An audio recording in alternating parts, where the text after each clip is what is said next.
For years ago, I, Michael, thought I was the luckiest man in New York City.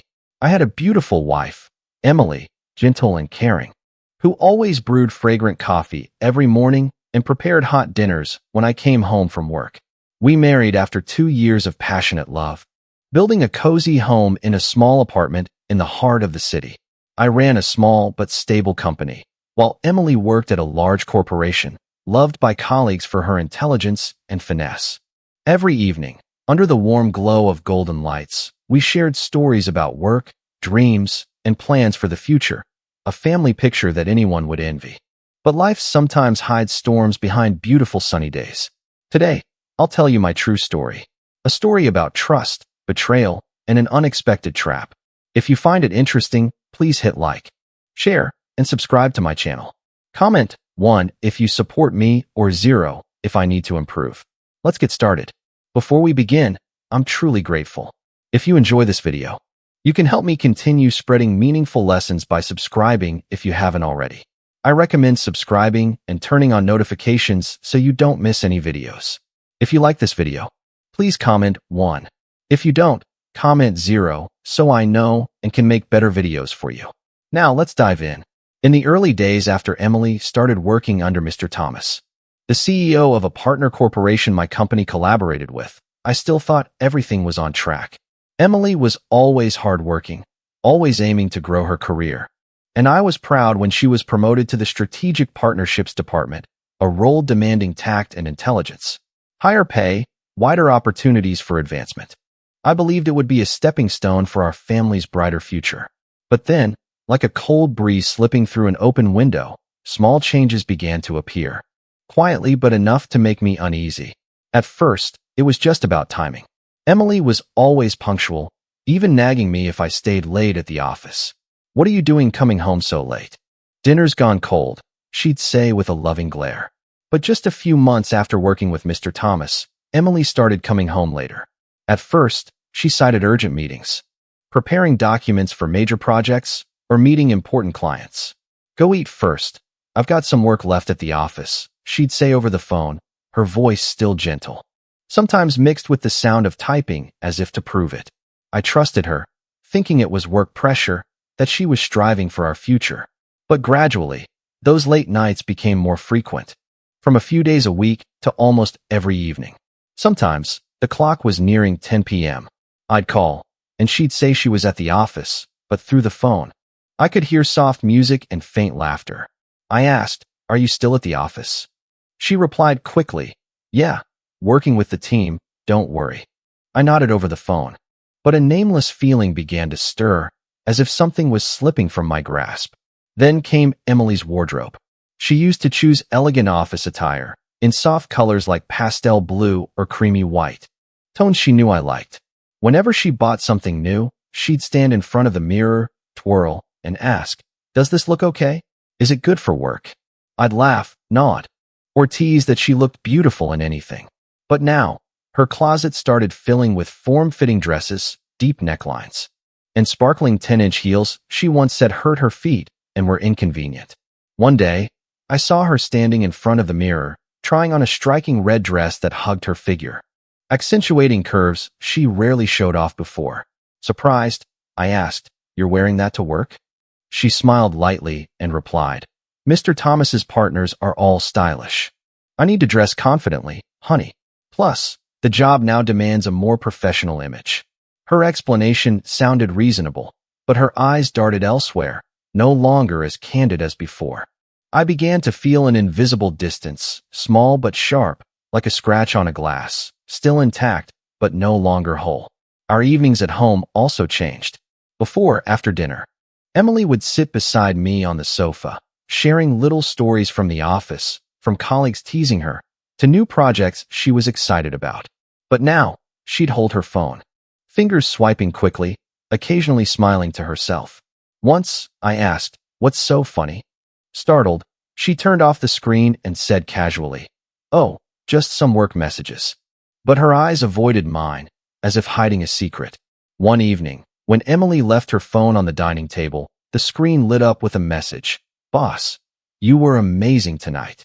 My heart clenched. I tried to tell myself it could be about work, a successful meeting or event. But those words replayed in my mind like a small thorn piercing my trust. I didn't ask further, partly because I feared the answer, partly because I wasn't ready to face the truth. Our weekends, once our time together, were no longer the same. Emily and I used to have a habit of going to a familiar cafe on Madison Avenue on Saturday mornings, watching people pass by, or driving out to the Hamptons or upstate New York for fresh air. But now, she'd leave early, citing urgent projects or client meetings. "Stay home and rest. I'll be back soon," she'd say, her voice gentle but rushed. Her schedule became so packed that I felt like I was living with a shadow, not the wife who once held my hand, strolling down tree-lined streets. Once I suggested, "Let's go somewhere this weekend to unwind." She smiled, but the smile didn't reach her eyes. "Next week, okay? I'm swamped this week." I nodded, but the suspicion began to grow, like a dark cloud quietly rolling in. One Friday evening, I decided to do something I'd never considered before: surprise Emily. I bought a bouquet of pink carnations, her favorite flower, and drove to her office in Manhattan. I thought I'd invite her to dinner, like we used to rekindle our connection. But when I arrived, the office building was nearly dark, except for lights spilling from the top floor, where Mr. Thomas's office was. I stepped into the elevator, my heart pounding with excitement and a hint of worry. When I reached Mr. Thomas's floor, the door was slightly ajar, and I heard Emily's laughter. I froze, not pushing the door open, but looking through the gap. Emily sat on a sofa, dressed elegantly, with Mr. Thomas beside her, his hand lightly on her shoulder, natural as if he'd done it 100 times. They were talking about something I couldn't hear clearly, but I saw the radiant smile on Emily's face, a smile she hadn't given me in a long time. My heart seemed to stop for a few seconds. I turned away, the bouquet suddenly heavy, as if carrying the weight of a truth I didn't want to face. That night, Emily came home later than usual, a strange perfume lingering around her, not the one she usually wore. I asked, trying to keep my voice calm, "At the office this late?" She nodded, eyes averted. "Yeah, Mr. Thomas needed me to help with some important documents. The big projects are urgent." I nodded without asking more, but deep down, I knew those words were no longer trustworthy. I began to sense that the gap between us wasn't just time or space, but an invisible wall built by secrets Emily didn't want me to touch. From that day, I became more sensitive to every detail. The time she was glued to her phone, the work excuses, the new dresses in her closet, and the way her eyes avoided mine when I asked about her day. They were all pieces of a puzzle I didn't want to see clearly. I still loved Emily, still wanted to believe she was just caught up in work, that things would return to how they were. But deep inside, a small voice whispered, "You're losing her." And I knew I had to find out the truth, no matter how painful. That night, standing silently outside Mr. Thomas's office, watching Emily smile brightly beside him, I knew I couldn't keep living in ambiguity. Suspicion, like a smoldering fire, didn't destroy me instantly, but was enough to make me more alert than ever. I didn't want to become a blindly jealous husband, confronting her with half-baked evidence. I wanted a clear, undeniable truth. As a businessman, I'd learned that in any battle, I wouldn't let myself become the loser in my own story. I started acting, not out of anger, but with the cold precision of someone used to tough deals. The first thing I did was check Emily's expenses. We'd always been open about finances, and I received transaction alerts from the bank. One night, when Emily was asleep, I sat in my study, opened the banking app on my phone, and began reviewing her spending history. What I found startled me. There were bills from upscale restaurants in Manhattan, like one on Park Avenue, where a dinner easily cost over $200. Spa receipts from a luxury place in Brooklyn, with skincare and full-body massage packages worth thousands. Transactions at high-end fashion stores, where a single dress could match an average employee's monthly salary. Most notably, I found a transaction for 2 business-class tickets to Miami for a weekend she'd said was a work trip. The second ticket wasn't in my name, but listed as guest. I sat silently staring at the phone screen, trying to piece the fragments together. These bills weren't just numbers. They were traces of a life Emily was living, one I wasn't invited to join. I printed out a few receipts, carefully noting dates and locations. I didn't want to confront her yet, knowing these papers alone weren't enough to make Emily admit anything. But they were the first bricks in the wall of evidence I was building. I started checking transactions more regularly, spending a few minutes each night reviewing new alerts. A bill from a hotel in the Hamptons, where she'd said she was on a teamwork trip, caught my attention. I looked up the place and found it was a 5-star resort where a night's stay cost thousands. I wondered what kind of job required an employee to stay in such a place. One morning, while Emily was showering, I checked her purse left on the sofa. Inside, besides her wallet and cosmetics, I found a small envelope containing 2 tickets to a concert at Carnegie Hall, an event she'd never mentioned to me. The recipient names were Emily and Guest. I didn't take the envelope, just snapped a photo with my phone and put everything back exactly as it was. This act made me feel like a stalker in my own home, but I knew I had no other choice. If I wanted to protect myself, I had to stay one step ahead. Those bills, those tickets, were like small pieces starting to paint a picture I didn't want to face, but could no longer ignore. I realized that relying solely on my observations wouldn't give me the full picture. I needed professional help, and I knew who could assist. David, an old college friend now working in private security, was someone I trusted. He'd helped me investigate a dishonest business partner years ago, and his discretion impressed me. I called David and arranged to meet at a small cafe in Queens, where few people passed by. When we sat down, I didn't beat around the bush. "David, I need you to follow Emily. I suspect she's involved with her boss, but I need concrete evidence."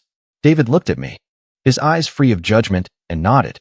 "Okay, I'll take care of it. But are you sure? Once you have evidence, you can't pretend you didn't see it." I replied, "I'm sure. I need the truth." David started the job the following week. He didn't ask much, just requested Emily's work schedule, phone number, and some basic info about Mr. Thomas, the boss I suspected. Within 2 weeks, David sent me a thick file containing things that both broke my heart and steeled my resolve. There were photos of Emily and Mr. Thomas entering a 5-star hotel in Brooklyn at 9 p.m. There were also travel logs showing Emily frequently visiting places unrelated to work, like a resort in the Hamptons, where she and Mr. Thomas appeared together on a business trip. Another photo showed them strolling on a beach, Emily in a dress, smiling brightly beside Mr. Thomas, making it impossible to keep deluding myself that this was just work.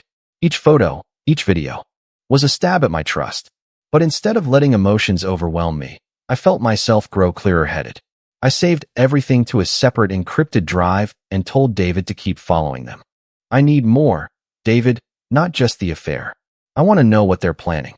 David nodded, his eyes serious. "I understand. If there's something bigger, I'll find it." The opportunity to understand Emily's plan came by chance. One evening, while I was working in my study, Emily thought I was asleep. She went to the balcony, closed the glass door, and made a phone call. Her voice carried through a slightly open window. I stood up, quietly moved closer, and heard words that made my blood run cold. "Don't worry, he doesn't suspect anything. A few more months, and I'll own half the company. Then we can—" I didn't hear the rest because Emily turned, and I quickly returned to my desk, pretending to read documents. But those words were enough to make me realize that Emily and Mr. Thomas's affair wasn't just infidelity. They were targeting my assets, my company that I'd poured my sweat into building for 10 years. I didn't confront Emily or let her know I'd overheard. Instead, I contacted David again, asking him to collect more evidence of their conversations. A few days later, David sent me a recording of a conversation between Emily and Mr. Thomas at a bar in Manhattan. "As long as he signs the transfer or sells his shares, it's done. You don't need to worry about the asset split. The court will handle it," Mr. Thomas said confidently. Emily replied, "He trusts me completely. He won't suspect anything." That recording was like a bullet straight to my heart. But instead of pain, I felt a strange calm. I realized that to win this game, I had to stay one step ahead, and I would do so with all the clarity I could muster. After hearing that balcony conversation between Emily and Mr. Thomas, I understood that my marriage wasn't just facing betrayal, but a carefully calculated plot to seize the assets I'd spent my life building. The anger inside me didn't erupt into flames, but transformed into a sharp, cold resolve. I'd learned from years in business that when your opponent thinks they have the upper hand, that's when they're most vulnerable. I decided not to confront them, not to let Emily or Mr. Thomas know I'd uncovered the truth. Instead, I quietly prepared a plan, not just to protect what was mine, but to make those who betrayed me pay dearly. I would become a chess player, with every move calculated meticulously, leaving no room for error. The first thing I did was review all the assets in my name.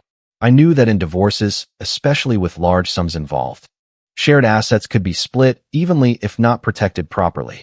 I didn't want my life's work to fall into Emily's hands, or worse, Mr. Thomas's.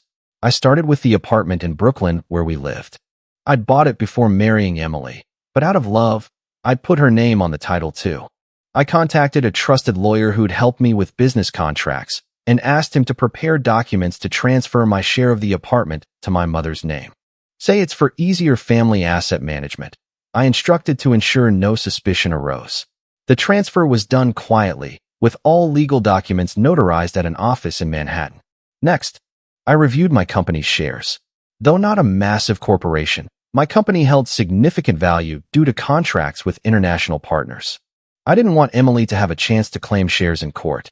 I quietly signed an agreement with a trusted partner in Boston, transferring 70% of my shares to him, with a clause allowing me to buy them back at a favorable price after 3 years. On paper, I held only 10% of the shares, a small amount not worth fighting over, but in reality, I still controlled the company's operations through private agreements. To protect personal investments, I withdrew funds from stock accounts and moved them to a trust fund in Singapore, registered under a shell company I'd set up 2 years earlier. I did all this in secret, ensuring neither Emily nor anyone in the family knew. Every step was calculated to ensure that if the day in court came, Emily would see a husband who, on paper, was nearly penniless. For the plan to succeed, I needed Emily to believe I was completely oblivious to her actions. I didn't want her to grow suspicious or cautious. So, I continued playing the role of a loving, trusting husband. I started with small gestures. One morning, I deliberately made coffee for Emily, placing it on the table with a note. "Have a great workday." She smiled and thanked me, but her eyes lacked the warmth they once had. I didn't mind, knowing her smile was part of the act she was playing. For her birthday, I threw a small party at an upscale restaurant in Manhattan. I gave her a silver necklace with gemstones, a gift I knew she'd show off to friends. "I want you to always shine," I said, and she hugged me, but the hug felt habitual, empty. I even suggested a weekend getaway to the Bahamas, a trip I planned carefully to make Emily think I still loved her as much as ever. During the trip, I took photos of us together on the beach, posting them on social media with captions like, "Happiness is these moments together." Emily smiled, but I knew she wasn't sincere. Those photos, those trip receipts, I kept carefully as part of a file to prove I'd tried my best to save our marriage.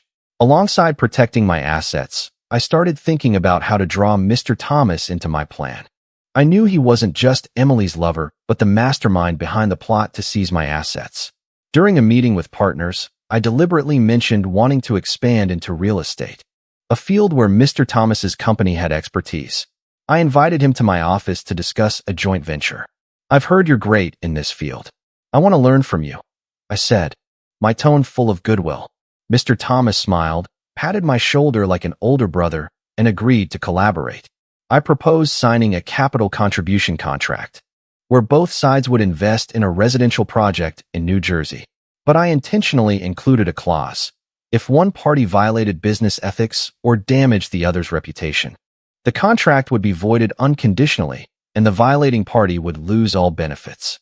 Mr. Thomas, perhaps overconfident or not reading carefully, signed without question. I smiled, knowing his actions with Emily, hotel rendezvous, business trips, if exposed, would trigger this clause. Emily didn't suspect anything and even encouraged me to work with Mr. Thomas, thinking it would bring her closer to her goal.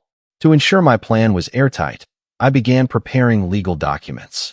I kept every receipt from gifts I gave Emily from our trips together, along with affectionate messages I sent to reinforce the image of a devoted husband. I also asked Emily to sign a joint asset declaration, citing easier family financial management. She agreed without much thought, unaware that this document would be key evidence proving most of my assets were formed before our marriage, excluding them from division in court. I consulted my lawyer to review every legal angle. He advised that to strengthen my case, I needed evidence not only of infidelity, but also of intent to seize assets. The recording David provided of Emily and Mr. Thomas discussing the share transfer was my strongest weapon. I asked the lawyer to prepare divorce papers, but not file them yet, as I wanted everything to happen at the right moment. Each night, when Emily was asleep, I sat in my study reviewing documents, photos, and recordings. I no longer felt heartbroken. Instead, I felt an odd calm, as if preparing for the biggest deal of my life. I knew that when the time came, Emily and Mr. Thomas would have no chance to turn the tables. I was ready, and they'd soon realize they'd chosen the wrong opponent. I chose a French restaurant on the top floor of a 5-star hotel in Manhattan. Elegant enough for the occasion, yet quiet enough for words to hit their mark. The space was bathed in warm golden light, with the faint scent of butter and wine in the air. Servers in crisp uniforms moved softly, as if afraid to disrupt the refined atmosphere. Emily walked in, wearing a teal dress that hugged her figure, subtly showing her bare shoulders. She gave a slight smile when she saw me, still beautiful but lacking the sincerity I once knew. I stood to pull out her chair, as I'd done countless times before, and everything seemed like a normal date for a long-married couple. We ordered and exchanged light small talk. Emily mentioned her new project, work pressure, and partner meetings, phrases she'd used too often lately, like a shield hiding something. I nodded, not challenging or questioning her. After the server poured wine and left, I quietly opened the leather briefcase beside me, pulled out a thick file, and placed it neatly in front of her. "You should look at this," I said, my voice low but heavy. Emily frowned slightly, but opened the file. The first page showed a photo of her and Mr. Thomas entering a 5-star hotel lobby, hand in hand, their eyes sharing a connection far beyond colleagues. Next were images of them dining in a secluded corner of a high-end Japanese restaurant, where the dim light illuminated their close faces. She flipped to printed messages. "Boss, you were amazing last night. Just a few more months, and I'll own half the company." Then came the recording transcripts, her unmistakable voice discussing with Mr. Thomas how to convince me to sign over shares. Each page, each photo, was a slow stab at her defenses. Emily's face paled, her hands trembling, fingers gripping the paper's edges until they whitened. I sat silently, sipping wine, watching every small change in her expression. When she tried to speak, I gently cut her off. "Next week, I'm filing for divorce. This is all the evidence. I don't need your explanations, because we both know the truth." Emily opened her mouth, but I raised a hand to stop her. "One more thing. All valuable assets were transferred out of your reach 3 months ago. In court, you'll only get what's rightfully yours: a few clothes, some bags, a few small gifts." I stood, adjusted my suit, paid the bill, and left, leaving Emily alone under the restaurant's golden lights, with curious glances from nearby tables. The divorce hearing took place a few weeks later. The weather in New York City was muggy, but the courtroom held a different kind of tension, almost suffocating. I walked in wearing a navy suit, my tie neat, my face calm as if attending a key business meeting. Emily arrived a few minutes later, in an elegant beige dress, makeup meticulous but unable to hide the dark circles under her eyes. Beside her was a young lawyer, his face tense. In the back row, I saw Mr. Thomas, head bowed, avoiding all eyes. The judge began by summarizing the case: the divorce request, asset disputes, and accompanying evidence. When Mr. Thomas's name was mentioned, the room stirred slightly. My lawyer stood, his voice clear and commanding. "Your Honor, my client has ample evidence proving the defendant, Ms. Emily, committed infidelity and conspired to seize assets. We request to present photos, videos, recordings, and a signed asset declaration." The large screen lit up, each image painfully clear. Emily and Mr. Thomas hand in hand at a hotel, dining together, traveling together. Then the recording played, Emily's confident voice. "A few more months, and I'll own half the company." The courtroom seemed to freeze. Emily bowed her head, shoulders trembling slightly. My lawyer continued. "Most of my client's assets were formed before the marriage or legally transferred months before the divorce, leaving no basis for equal division." Emily's lawyer objected, claiming the transfers were asset concealment, but every transaction had clear paperwork, invoices, and business justifications. I'd prepared too thoroughly, every detail airtight. After deliberation, the judge ruled in favor of my divorce request. Emily would receive only a small portion of the assets formed during the marriage and in her name. The words landed like a hammer. I glanced at Emily, her eyes wide, as if unable to believe her plans had crumbled in a single morning. In the back, Mr. Thomas slipped out quietly, carrying a publicly tarnished reputation. When the hearing ended, I gathered my files and stepped outside into the harsh midday light. I didn't feel relieved or triumphant, just an absolute calm, as if a storm had passed, leaving a clear sky over ruins that could never be mended. That day, I knew I'd closed a chapter, while the other two had just begun dark days. A few months after the trial, my life returned to its usual rhythm. Emily and Mr. Thomas faded into the shadows of rumors and judgmental stares.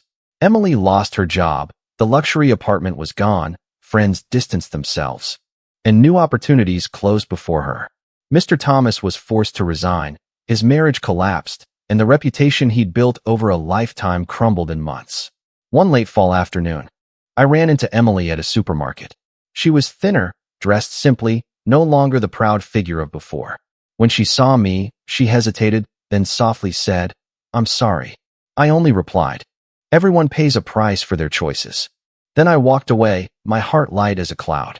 Looking back, I understand that in love or business, trust is vital, but never blind. When betrayed, don't rush to retaliate. Be patient, prepare thoroughly, and act when your opponent has no way out. My story ends here, but its lessons remain valuable. What about you? After hearing this, what did you take away? What in this story will make you stronger in life or work? Share one thing you learned, and we'll apply in the comments below. If you enjoyed this video, please leave a comment. And don't forget to like, share, and subscribe to our YouTube channel.